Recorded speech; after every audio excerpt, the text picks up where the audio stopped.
Good afternoon, everyone. Welcome to another core series. With our guest today is Brian Stevens, and we'll give you a little introduction about him in a second. But first of all, I wanted to thank you for coming and engaging with Underscore and our core community. I just wanted to give a little more details of Underscore and our core before jumping officially into our chat. So Underscore, as you may know, is a very much community-driven early stage venture firm.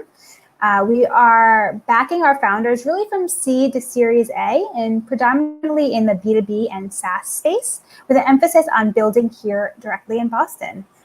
What's unique about us at Underscore is that we really recognize that capital is a commodity. So we provide founders what they really need, which is a community of proven experts aligned to their unique needs. We call this community our Underscore core, which I know many of you are already part of, and hope to gain others as well as members after this. And through our core, we're able to provide founders with the right expertise from the right people at the right time. And it's all at zero cost to founders and with a reward to our core members. So thank you for joining us. And at this time, I will pass the mic to my colleague and partner and co-founder of Underscore, Michael Skok. Thanks, Jenny. I always feel like after you've given your introduction, there's not much for me to say, but I will take a moment.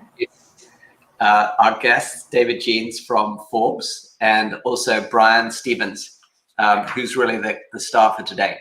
So first of all, David Jeans tells me he's got nothing interesting to be shared about himself, which is not true because I've seen his writing at Forbes, but also, he previously has written for places like The Real Deal and also the New York Times even. But the piece I do find fun is that he was a police reporter in Australia. So at some point, we might have to get him to share some of the real live tales of what it was like to report on the action down under. But welcome, David. Great to have you here today. Thank you, Michael. And then Brian Stevens, I've known too long, and that's probably both going to give away our age, but also in his case, lots of experience. Most recently, people will know Brian as the CTO of Google Cloud. But before that, he was actually CTO and EVP at Red Hat for 13 years. And before that, in many capacities involved in the industry, building a lot of the open source projects, for example, around Linux. And also, I think really excitingly, is somebody who invests in young entrepreneurs. So, he's, for example, mentoring and been on the board at Nutanix, or right now locally working on Neural Magic. So thank you, Brian, for joining us. I know there's a whole range of things you could be talking about. So David's going to, try to put that range out there and make sure we get the best of you from today. So with that, I'll hand it over to you, David. Thanks for moderating today. Of course. Thanks, Michael. And Brian, I'm looking forward to the chat. Thanks for joining me. So it really does feel like this year we can't really have any conversations, without sort of discussing the impact that the pandemic has had, on almost every industry and every vertical. But obviously, cloud has been, has seen a huge surge in its adoption this last 6 months. I want to sort of kick off, Brian, by getting a bit of an idea from where you stand on what do you think is going to be the rate of adoption going forward? I mean, are we going to see a bit of a plateau next year, or is it just going to continue to skyrocket? Effectively, are we in the first or second innings? I'd really love to see where we're going. Sure. Hey, thanks for the welcome, Michael, too, as well. The numbers kind of speak to it. If you look at the measured in billions of dollars, and it's something like 80 to 100 billion annual revenue between the three biggest cloud providers. And so it's definitely, I can't say it's the early part of cloud adoption, but it's not at the end either, because it just amazes me how much still happens, inside enterprise, private IT data centers. And obviously all the cloud providers are trying to figure out how do they unlock that. And so I think it's all about like you just talked about, like, what's that rate of adoption? And I remember, when I went to Google in 2014, our revenue for cloud was measured in tens of millions. So just really at the very beginning, and Amazon obviously was much bigger. And back then, I think there was over a dozen cloud providers that were wooing for customers' attention. And so I think the market's spoken in that a dozen's too many. It's just too fragmented, and so now, but yet one's not ideal either, for obvious reasons. And so I think it's starting to settle in where there's 3 companies that can afford the year-over-year investment that it takes to innovate and scale and deal with security and all things you need to do. And so I think what we're seeing is the space shaping up. And then if you just look at that sort of mixed growth with Amazon, a little bit under 30% growth. So I mean, I think there are 29% growth their last. Astounding. Think of just how do you onboard? Just that alone is really hard in building the infrastructure. So the growth rate just says that it's going to continue to take a major share of new IT workloads. The thing that will is the more complex workloads that just haven't been able to be disentangled from enterprise IT for whatever reasons.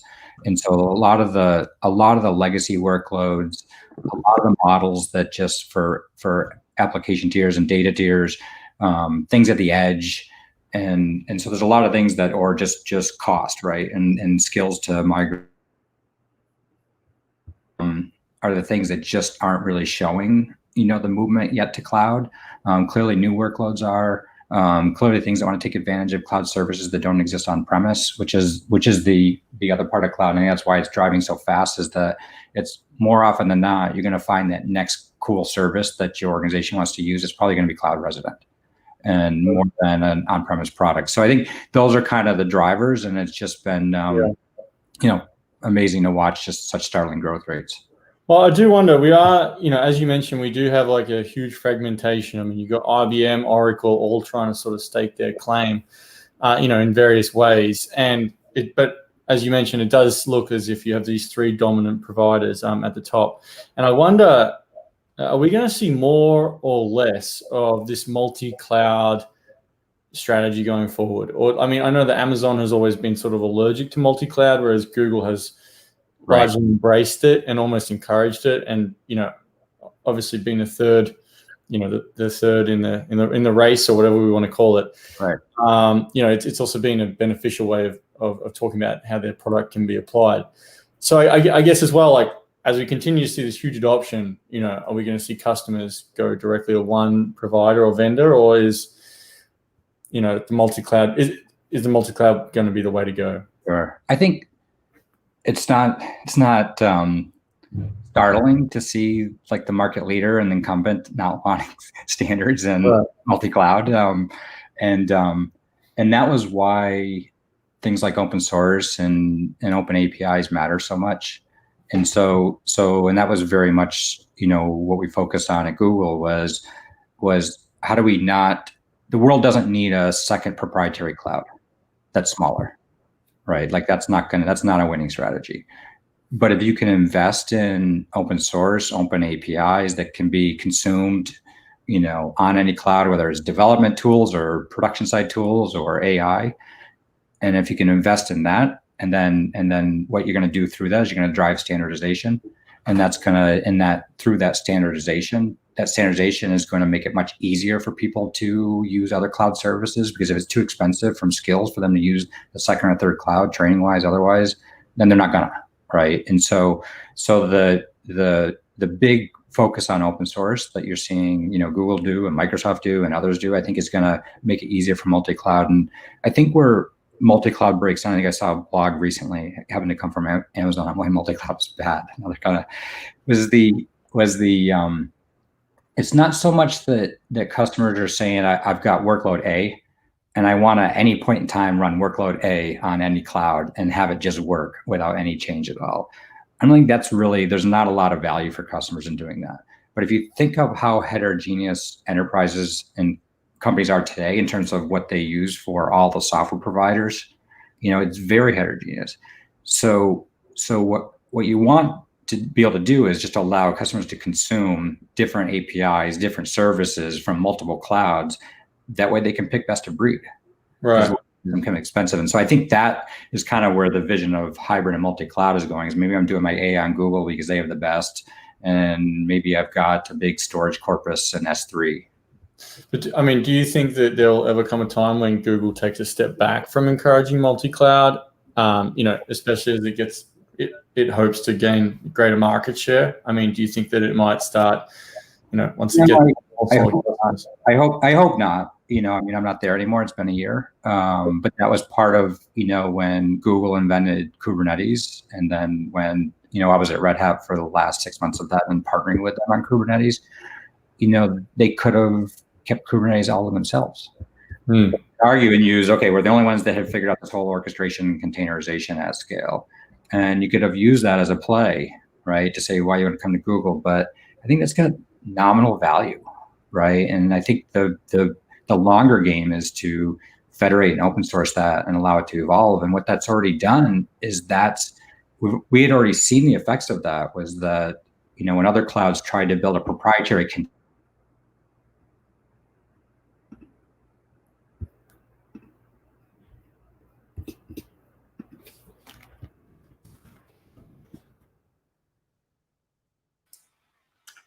David, just to fill in for a second while we're waiting for Brian to come back.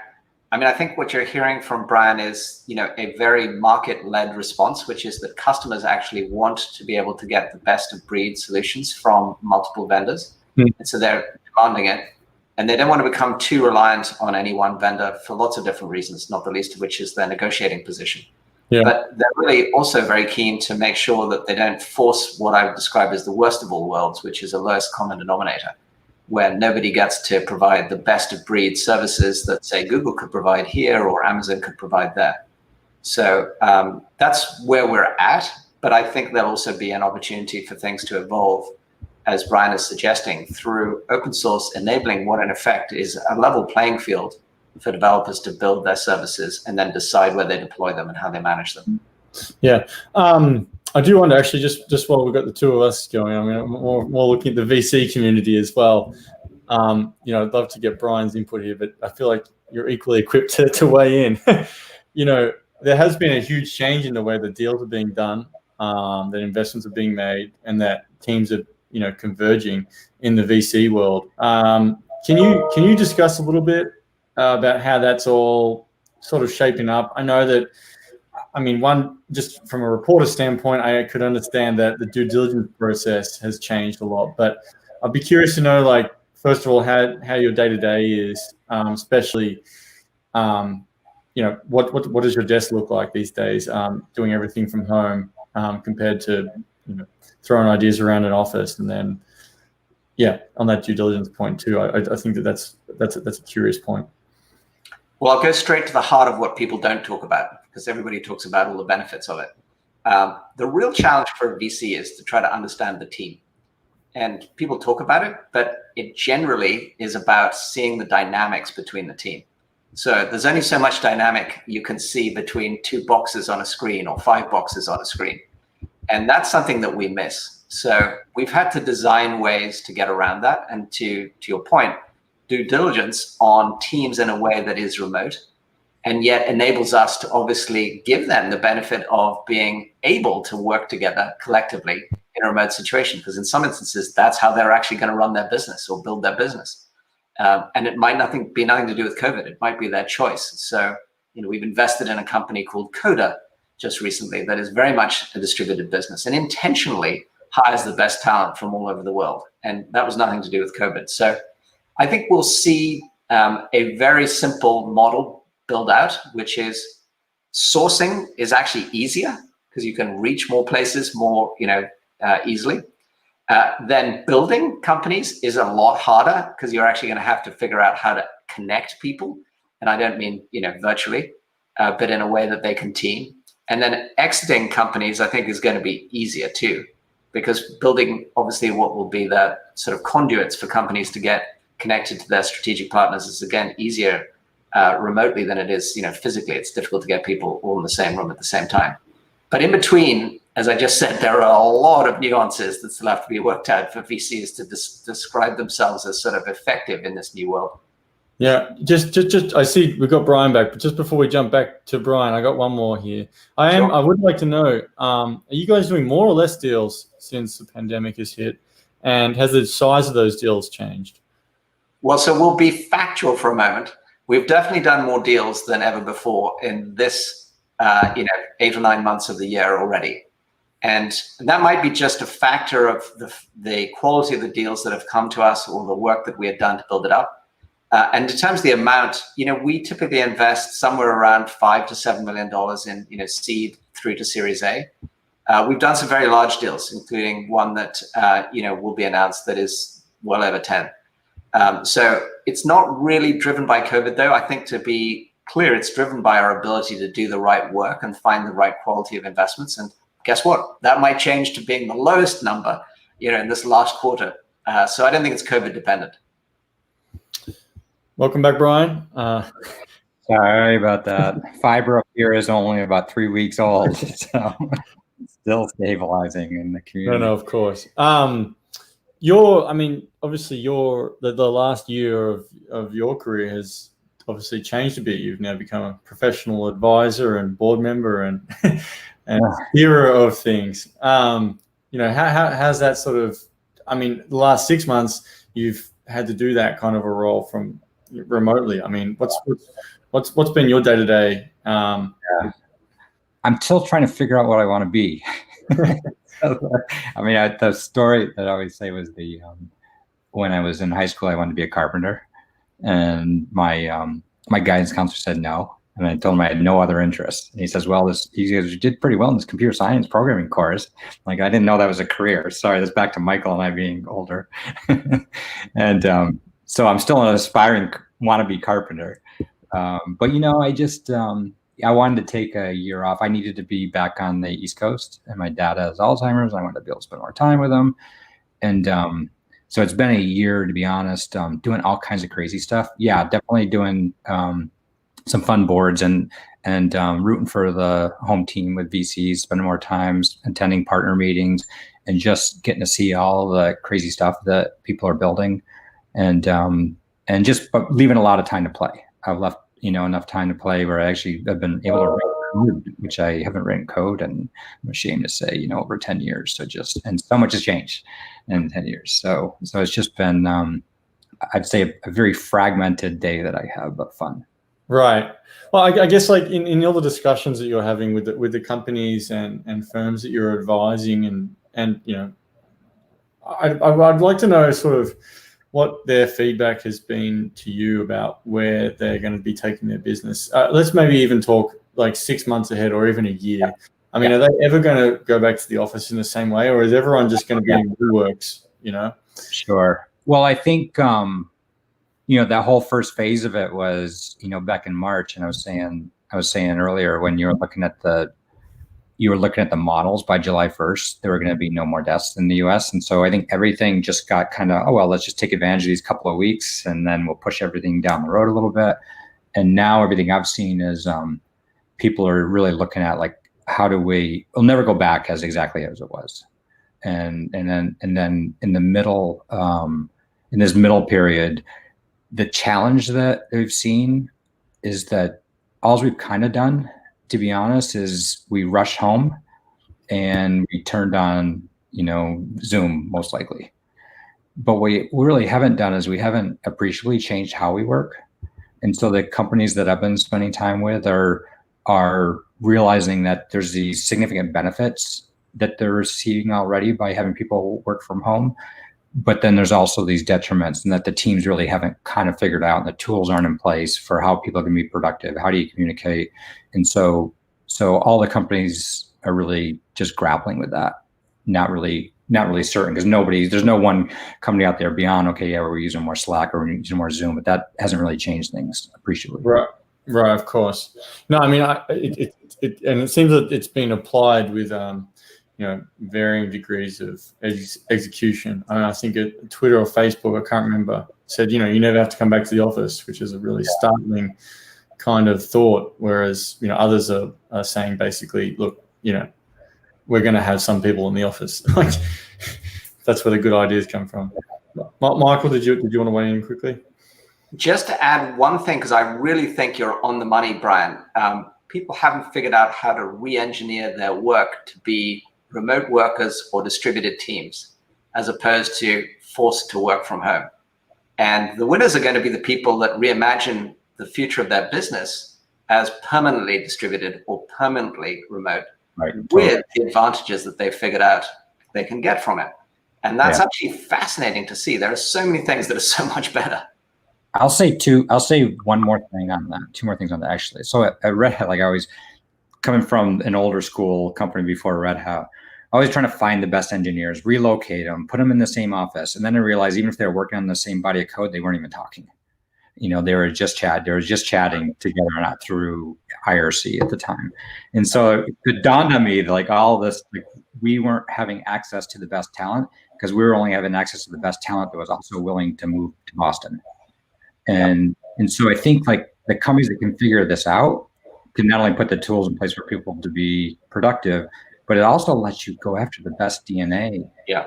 Globally. Think how liberating that is. And then the second part that I say, right now it's actually pretty easy for companies. We're all thinking like it's harder for us to get our job done. It's actually easier because the velocity is higher. Like the delay of waiting for the next important meeting is measured in hours and days because you can just time pack it into your calendar because you don't have to like wait for 5 meetings till you're going to go travel to Chicago. But the part where I've seen it's going to be a lot harder soon is when you get to the asymmetry of the office environment. Yeah. Because right now we're all on the same playing field. We're all 100% remote. And so in most cases. And so the hard part is when you get to organizations that the core of the organization might be in the office, and then there's a lot of remote workers. And that just makes it super difficult for communications, to hold effective meetings. Zoom with everybody remote is one thing. Zoom with 10 people in a room and 5 people on the bridge is really hard. Yeah, that's well said. One word, hybrid. Hybrid again. Yeah, when everybody figures out how to create a hybrid working culture that can support it's hard. World, it's going to be awesome. But there'll be a lot of people who can't figure that out. Yeah. I do want to shift gears a little bit here. I think just from, if you look at my inbox every day, I don't think the day goes by without, at least a handful of startups sort of pitching me on like what they're doing and just funding rounds or whatever. And all of them, or majority of them, seem to have some aspect of, or tout some aspect of artificial intelligence or machine learning. Right. And it's becoming increasingly difficult to work out what startups are doing, really revolutionary stuff, or which might lend itself a bit more like hot air or a bit harder to understand exactly what they're doing, whether they're using it for a really solid use case or if it's just a really solid marketing tool. Mm-hmm. So just with that, I mean, first I'd love to get you just to talk a little bit about what you're doing with Neural Magic. And there's a lot of really interesting stuff coming out of there. Yeah. Would love to know about that. But then also I'd love to also, two-pronged question here, but I want to sort of get into where we're at right now with artificial intelligence. It does feel like it's very early, but there's a big future ahead of us. So I just want to know. So wow, there's 3 questions there. So the first one I'm just going to say before I do the Neural Magic piece was that I think the question's backwards. But I do agree. I think everybody's out there saying, what can we use AI for, right? And I think that's wrong. That's like saying, what can I use cloud for? What can I use open source for? Instead, what you should be saying is, what problem can I go solve, right? Like, where do the problems exist in the world that I can just make it so much better, so much more efficient, so delightful for users? And then the second part of that is then you look at like, how can I use AI to enable that? How can I use cloud to enable that? How can I use open source to enable that? And I think that puts it, the right question first, as opposed to we're just going to go use AI. But what I'll say is, Brian, can I add one thing to that? Because everybody's AI washing their business plan, saying what we love to ask is, what could you not do that you can now do with AI? What problem can you solve? And then that gets interesting because then you get into, discrete domains. Anyway, back to your point, I think it's very well said. Yeah, I think that makes it stronger. So what Neural Magic's doing, it reminds me a little bit of the Red Hat play, and the Red Hat and Linux and Intel is so obvious in enterprise and cloud now, but it just wasn't obvious, back in the early 2000s, because all the companies that were selling Linux, partnering with Red Hat, were also selling the same. Salesforce was trying to sell their high-end, proprietary hardware.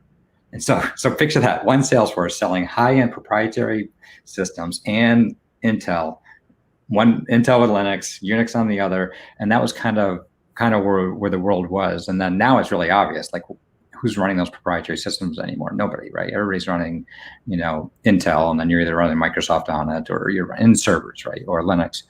And so what Neuromagic's doing, that excited me was they're causing people to rethink, and they're asking that question is like, do I need to do AI? And AI is going to be pervasive, and everything's going to have a component of AI eventually.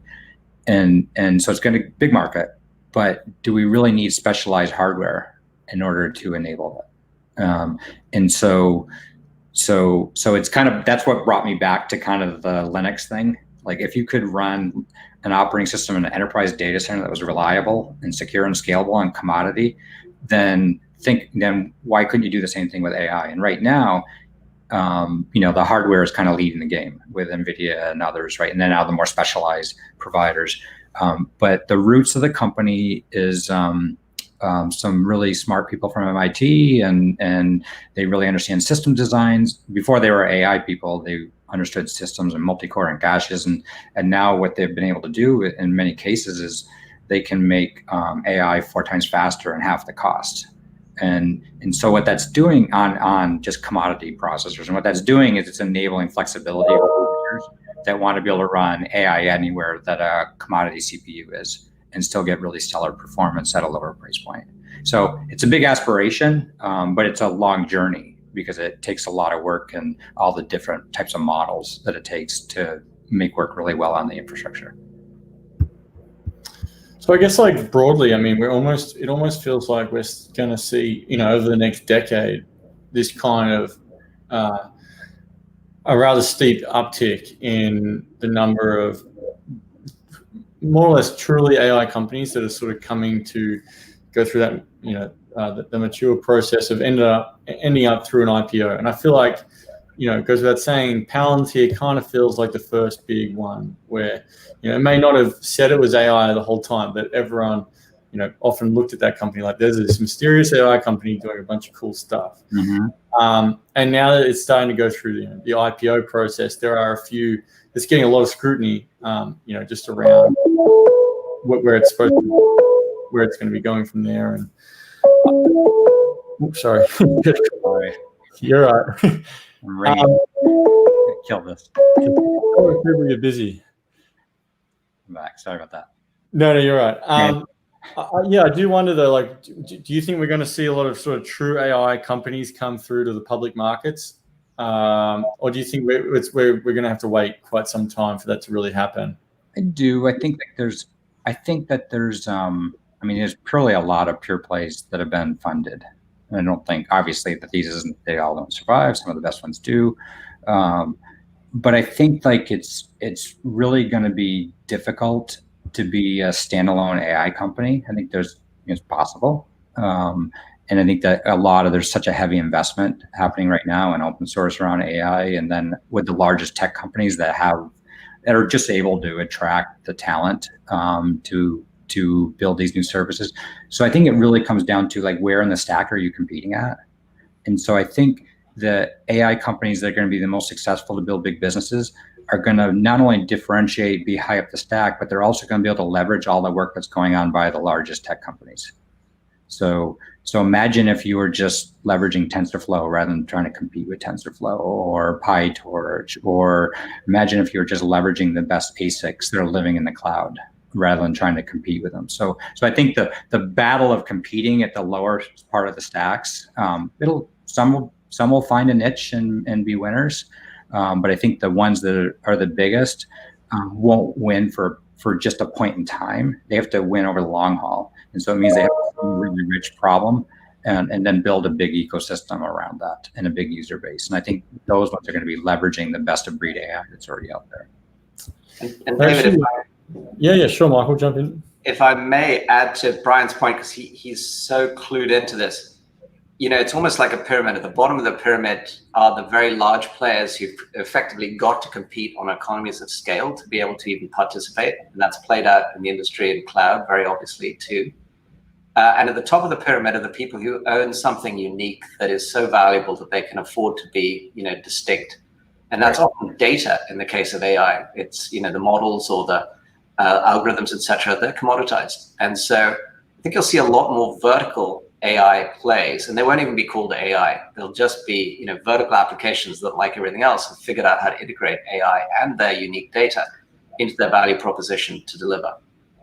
Yeah, like the example I know, there's a lot of companies trying to solve this, both the legacy is just look if you just could do the whole patient, right? And you could really understand all the data points around the whole patient, and you could actually, the ROI isn't just by making infrastructure cheaper, it's actually you could keep people out of the hospital. You can make sure that, your medicines aren't conflicting. And it's such a rich opportunity, but it's super hard because data is so siloed. But it's a perfect classical set for AI on the research side, but then it's actually putting it in production and getting access to everything. And then the other that I think startups often miss is how hard is it to adopt your technology? Yeah, it's easy to invent something, but then the path to actually adopt it can be super difficult in some cases. And the ones that have made that the easiest is back like a Zoom, right? Like it just works. You don't need an account, right? Are the ones that will allow, their groundbreaking stuff to be used long before there's an enterprise sales. Right, but often we'll see, the larger companies, Google, Microsoft, and Amazon are simply using AI to better their own products and how they're delivered. Whereas on the smaller side with startups, we're also seeing, they're almost coming up with different ways to implement them. Just wondering, have we lost you again, Brian? I think we may have. Oh dear. If we have, I'll hold the fort till he can rejoin. It's all right.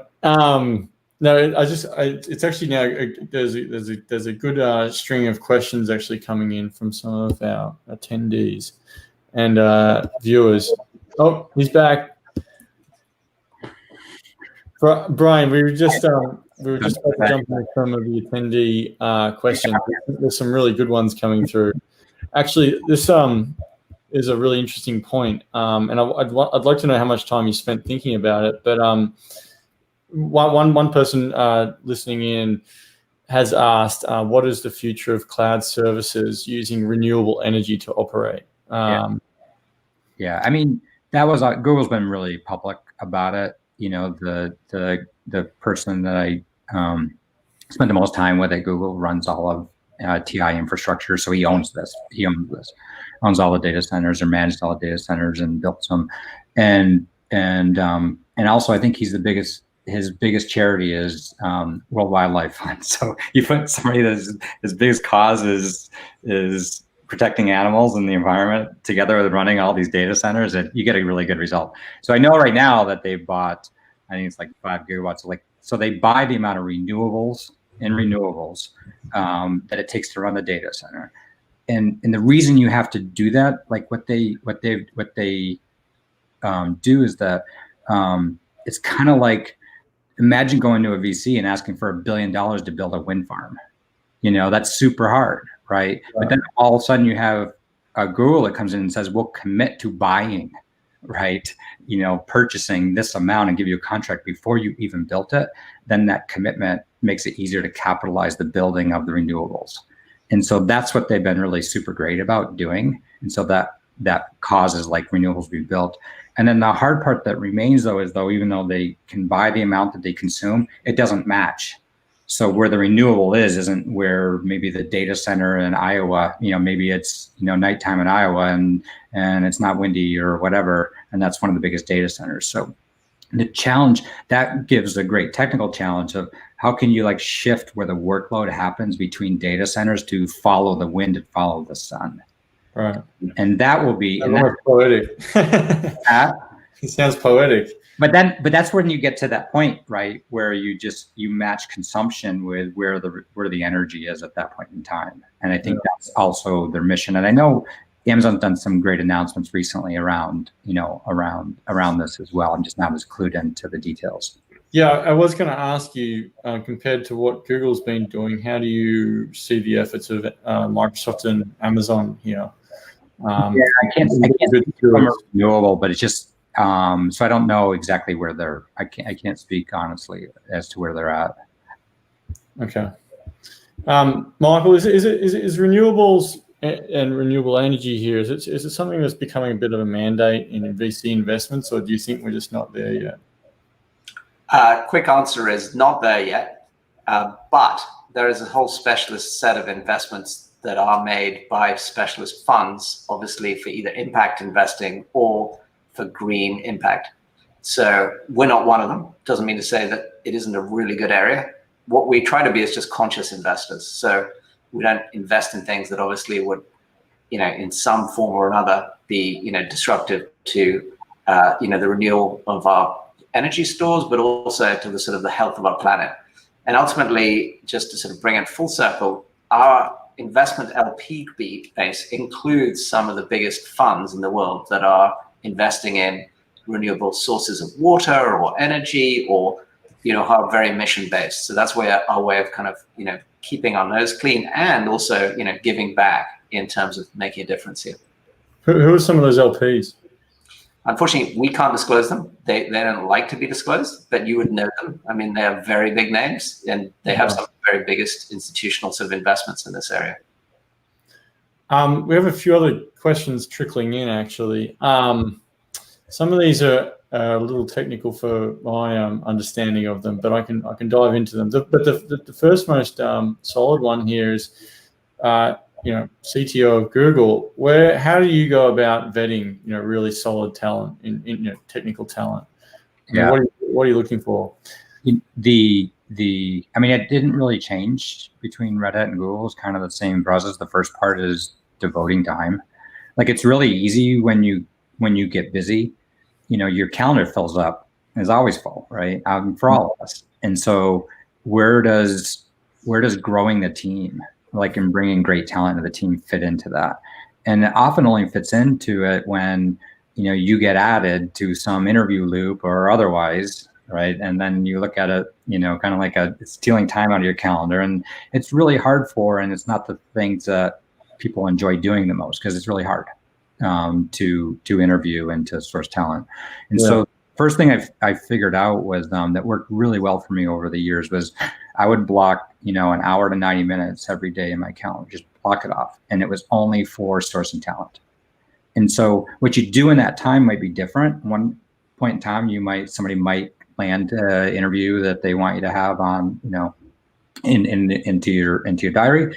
But otherwise, I'm using that time in an outbound fashion. I'm connecting with people, reaching out to talent. LinkedIn's a great tool, getting to know people, having a chat, and using that time proactively. And the other part to think about it is, as my career developed, I was managing people. People make the mistake, and they often think about it. Only like if somebody leaves, then hiring and talent. But your organization can always get better. So if you think about it, what if you had somebody that could take, how hard would it for any of us to all of a sudden have 2 times the impact? Super hard, like working more hours, right? Are you going to go and work twice the hours? But why wouldn't you instead go find somebody else who's great at doing a lot of things that you're already doing, right? So would you invest hours a day into finding that person that all of a sudden could make you 50% more impactful? Of course you would. It just makes sense. It's just math. And so devoting that time and being more proactive, and then not just thinking about it from who your directs are, but anywhere across the organization, whether it's in the go-to-market team, whether sales, doesn't really matter. Like, just trying to find great people and getting them in. And the other part, and at least from tech, it was easier, because tech, you could also read people's code, right? Like, you see, their resume wasn't what they said about themselves. Their resume was what they had already achieved and how they effectively worked within the community of developers. And so I realize that's not maybe the biggest part of hiring. Maybe it is by the numbers, but it makes it really effective on the technical side. I mean, was that identifying rising stars in open source coders and I was always spent so much time always recruiting, the top talent, and many of them are still at Reddit, many of them are still at Google. And then what you find is that when somebody comes, it's often people don't really know what it's like to be inside the company if you've never been there.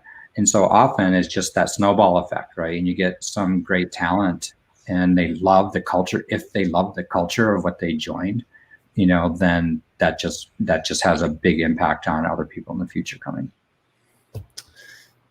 We have just a couple more, attendee questions. There's some really solid ones coming in here. Brian, have we still got you there?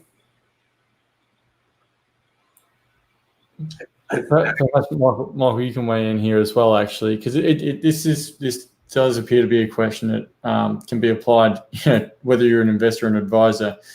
And it's actually something that's rather broad, and I've kind of wanted to, as a reporter, just how these things connect. But the question is, how do you use data to sell your product and inform your sales team? If there's a few specific ways that you can nail that down. Well, there's one obvious thing, which is that sales is very measurable through a process that people typically think about as a pipeline. But that's old news. The new news is that you can get a double click below that and into things like the conversations your BDRs, your sales reps, etc., having with your prospects. And you can use things like AI to actually extract where those calls are actually being impactful, or, for example, are losing you customers. So I think data is, long story short, going to become even more critical to help you in your sales and marketing process. And in fact, I would argue that marketing is almost impossibly inextricable is the right word, from data these days, because it's a science, and you need so many different ways to engage your potential audience, and then narrow it down to your target, and then figure out how to engage them effectively in the sales cycle. Sorry, Brian. I'm not sure if you heard. The question was from another a viewer. How did you use data to sell your product and inform your sales team? Yeah. I guess specifically, it'd be great for some anecdotes from Google or Red Hat here. Yeah. Well, my view, there's two pieces to that. Like, my view is, if you're the first one, if the entity itself is the first one introducing the capability to a company, then good luck, right? Like, so I'd argue, like, the best strategies, the best tips to the spears is the company that you're engaging with and trying to sell already knows who you are, right? They know your brand, they know who you are, and hopefully they're using some semblance of the product already, right? And so that makes that engagement. And from a data perspective, your reps, whoever is reaching out, right, to that company, if it's an enterprise sale, already has great data on how their product is being used inside of the company already, and they're actually enlightening companies, right? And so call it whatever, shadow consumption or whatever you would like to call it. And I think that adds measurably, right, to the selling function. The other part I'll say is, so we did that. So at Google, like, it was all around, like, manage a thing called free trial. So for us, that was, how do you connect marketing with an action? And the first order action for cloud for us was get somebody as frictionless as possible to be able to sign up and start consuming for free some aspect of the cloud. And then you're managing that down as a pipeline. But that's a way where we knew what organizations were already using us, and what our goal was to try to make them more successful. The other thing I'll say is that I've had I think with this whole with this new world that we live in and working from home, I've had the opportunity to observe, some young reps, right? SDRs, BDRs, like, trying to get their job done. And I'll tell you, it's super busted. So I know there's a lot of companies trying to make it easy to take a lead or to build a lead or schedule a meeting, but watching the dialing for dollars and the email for dollars that's happening, we may be using modern ways to connect with somebody over, by sending them an email or otherwise, I guess. But the qualification of who they're sending them to, and is it the right person, is it their match, and it's so broken right now. It's just so broken. And so I think that there's it's like, bad analogy, but dating, right? Like, you try to find the two matches that work, that you can help each other, right? And technology and data should be able to provide a much better role where the person's been waiting for your call when you want to tell them something. Like, why didn't you call already, right? I need you, right? I'm already using you, I need you, I need some help. You should be consulting with Tinder's algorithms. Yes, exactly. Just two more questions, it looks like, have also come through. These ones are sort of throwing us back into AI again, which, you know, I'm personally very interested in. What are your immediate thoughts on the sort of build versus buy decision in AI tooling? Does it change if you're multi-billion-dollar unicorn, or if you have only raised $10-20 million? Yeah. So I think that's from the lens of, like, okay, if you're at a big tech company, and when do you decide to build, when do you decide to buy? At least this is personal, this isn't a Google thing, that the tech part's often the easy part. Like building X is usually not the challenge that a company has. You get to look at if you have great talent already. So assuming your company already has great talent, building something isn't the difficult part. The hard part is getting adoption, right? And so in getting usage. And so for me, like, the stuff that is bought has already been successful on the marketplace and shown, a huge mass of delighted users. And so many companies have tried to go in and like disrupt a company that's already successful and has loving users by building a similar tech stack or even a better tech stack. And that doesn't usually work, right? Brand matters in the space, trust matters in the space, ecosystem, delighted users. And so to me, that's kind of usually has always been the thing, is that the users is far more interesting than necessarily the underpinning technology that's probably not even rocket science. And I think that goes across the space. It goes even across AI. And then on the build side, it's back to the and then I believe the other part of it is, if there's friction areas in the process that make consumption hard or building hard, and there's a company out there that's figured out how to like sand off all the rough edges to make something that like say Google already has work better and easier to use, then that just makes sense. Like helping to migrate data, from all these weird places into the cloud, right? That's not something that Google will ever be great at. And there's other companies that just know that better. Can I add one thought there? Because I think entrepreneurs typically miss this. Everything Brian just said is true, and I'd add one thing, which is to really be clear about what your core competitive advantage is. And so, for example, we do a lot of commerce investing. The shopping cart is one tiny aspect of commerce. There's everything from the payments that happens afterwards or before it, the ratings and reviews, or I can give you 100 other examples. And in general, if you are the shopping cart expert, don't try to do the 20 other things that come before or the 20 things that come after. Figure out how to partner for those. And then obviously over time you can acquire them or build them if you feel appropriate. Just our last one also, we have another person here who's asked for our category, which is automation. COVID has sparked a sharp increase in customers asking us to host our solution for them. Any sense of what's going on with corporate IT that would be driving this? I'm trying to grok the question. So, yeah, I guess like if I'm interpreting it, basically, whether or not, basically how with COVID has sort of affected the space here. I'm wondering. I mean, even I'm curious, how customers have gone about it. And I think a lot of that is I've seen that as well. There's a company on the board called Genpact, which does a lot of services, outsourcing, et cetera, for digital transformations for large companies. And so it's kind of like what we just said, is like, we just all got locked out of our companies, right? And IT also, in many cases, got locked out of the data center, right? So any new initiatives that requires the old school ways that we used to deploy infrastructure, deploy services, manage services, instead of just going in and kicking the VPN once in a while, right?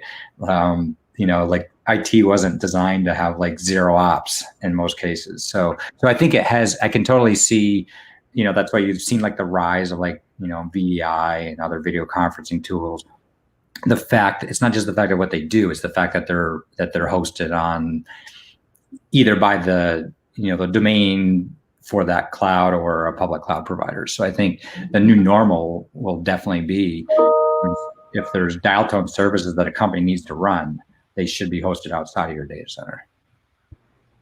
Yeah, I mean, Tom, if I could add to the second part of your question, not just what will be driving this, but the reality that if you can't serve people a URL to try your solution, how are they going to try it? And they can't go, to Brian's point, back into some physical location to set things up. An example of a company that's next level beyond Zoom is Remote HQ. It's one of our investments, for full disclosure. They're basically set up for you to be able to put anything on the end of a URL. Run multiple instances of your whiteboarding software or your brainstorming tool or your Google apps, etc., but all remotely in one single place. So it is literally a remote HQ. And I think it's a model for how companies are going to have to operate in their sales cycle and their support cycle, et cetera, in the future. And encourage you, it doesn't matter whether it's remote HQ or you pick something else, but to think about that, because it's not just how you demo. Brian, I have just one last one from my end. What's the rest of your year look like? I mean, how are you going to be doing more Ironman or? I don't even know if they're running anymore. Yeah, no, I got hurt running in the spring, so I've become a back to biking, and my newest challenge is Peloton. The thing just kicks your butt day in and day out. I need to turn off the leaderboard so I can just enjoy it. Yeah. So a little bit of that. Definitely spent a lot of time in mountains, Adirondacks, and so trying to find just that equal mix of learning something on the AI side together with getting outdoors. Right. All right. Well, we'll keep that in mind going forward. With that, I've had a great time chatting, and it's been good to see you again. Thanks, David. Let me ask a couple of questions that the audience has been, in the past, curious about. So. Brian, for you, what's the role of big tech in fintech? So, Google, Facebook, et cetera, versus these raw startups. Yeah. I'd argue that's a place that big tech's never been good at. Because I think people often assume that you can get run over so easily by big tech. And so what I've noticed, and the data to show it, is that the large tech companies, sure, they've got the numbers, but they have to do so much. That those numbers are spread across so many assets and so many services that companies that can actually innovate, and I use fintech as an example, the best fintech services that are out there haven't come from the big tech. That's right. So anytime a company can actually focus, we always know focus is everything, and it's far easier, for a startup, say in fintech, just to completely focus on whether it's payments or money laundering or partial share trading or knowledge for investors, and focus rather than having just be one small piece of a large org. And so I think it's a really cool space, and I think that there's a lot of great stuff that's going to come out of there, and those are great standalone businesses or acquisition targets. Great. And David, just to bring you into this one too, I think both of you will have a viewpoint on it. What are some of the disruptions you're most excited about in the technology landscape, or for that matter, in the business landscape? Maybe you can go first, David. You have to write about a lot of them. And then let's have Brian sort of tell us what's really going on. Yeah, I feel like it honestly just comes down to what my inbox looks like every day and what companies are telling me, why what they're selling is really important and where all the money is going. Actually a really good sort of niche area that seems to be attracting a lot of investment lately has been data privacy startups and companies that have been really focused on sort of giving power back to the consumer and the user. There's been a lot of investment sort of heading there, and a lot of the founders in that space actually, most of them are under 25 years old. So it really does feel like there's a lot of exciting stuff going on there. And I find it quite interesting because it's often good to see how companies are trying to align themselves with recent regulations, whether it be the GDPR or CCPA.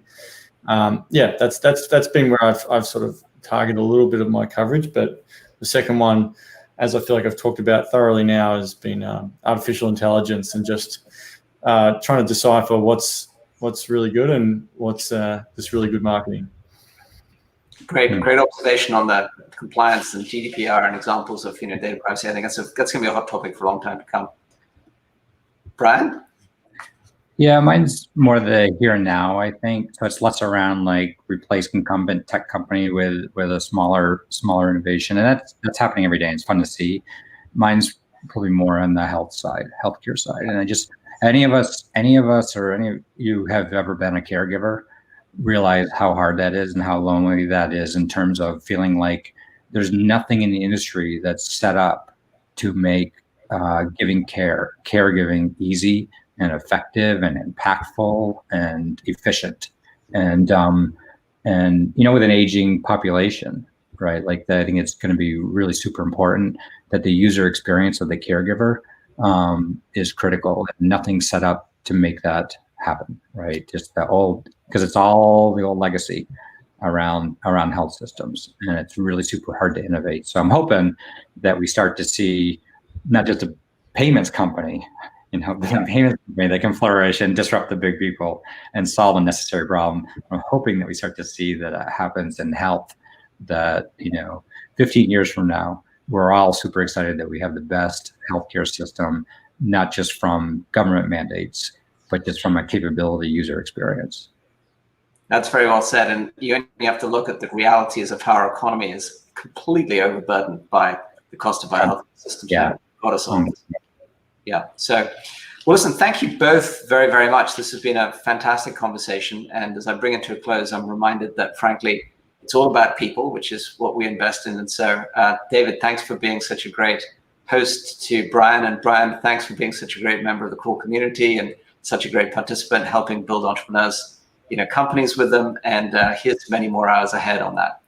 I will wrap here by saying this is just part of our core collective series, as Jenny mentioned. Our core community is a very active, very large community, several hundred as we curate it, every year. And so the next core collective event is actually going to be on October 28th. And we're lucky to have Erica Brescia, who's actually the COO of GitHub, somebody that both Brian and I know, in fact, as it turns out, coincidentally. But if you don't already know the impact that GitHub is having on the world at large, not just in the software world, I think you'll be fascinated to hear from her. I've known her since she started her own company in the very earliest days, and now she's helping run GitHub, and she'll be very happy to take your questions, and of course we'll have a lively chat similar to this today. So please go to the _VC homepage and just go to the website there to register. There's an events page there, so you can link right there, and we'll put the link in the chat here just as you wrap up so that everybody can get to it. And look forward to seeing you there or out in the world, virtual or in person in the future. Thanks, everybody.